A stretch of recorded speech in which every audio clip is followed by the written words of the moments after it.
I'm going to talk about who this course is aimed at, as it's a common question I get from people. We've made this course with a single intent in mind, that to make cutting-edge education broadly accessible to everyone, no matter where you are, who you are, or how old you are. TinyML is for everyone. We want to empower each and every single one of you.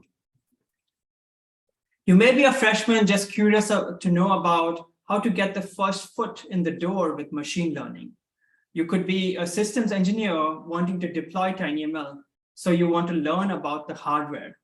Or perhaps you're a hardware engineer and you want to gain exposure to machine learning and understand what are some of the end-to-end system challenges. To sum it up, we have thought through this course such that you can reach a broad audience, as my wish is really to empower each and every single one of you with the possibility to advance your knowledge, your career, and to build products that can change the world one tiny step at a time. So you might be wondering, well, that sounds good. Now, how are we actually going to go about doing this? Do I have all the chops and the know-how so that I can actually keep up with the course material? Don't worry, we've got your back. Well, when we start off the course, we're not going to make any assumptions about what level of machine learning you have or what level of embedded systems knowledge you have.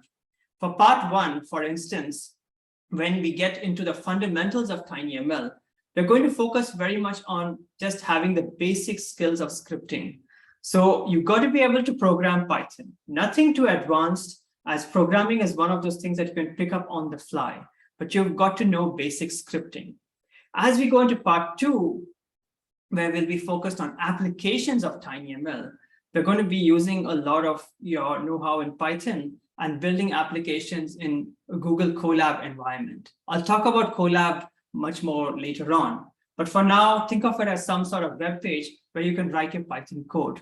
That's about it. Finally, when we go into part three, this is where things change a little bit. You will continue to program in Python, but you'll also need a little bit of C and C++ programming background. Nothing overly complicated like virtual functions or so forth. Quite simple. You need to know like C and C++ basics. And when things get tough, we'll be there to help you out and nudge you along the way. One other thing that we'll be introducing in the final course is that we'll be using physically programming a microcontroller, and you're going to need to use an IDE. So that's an integrated developer environment.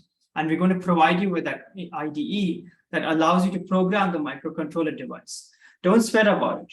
I'm just trying to give you a big picture overview of what to expect over the course of the entire program. With that, you'll be able to finish this program and you'll be one of the unique people who can claim that you are a TinyML specialist.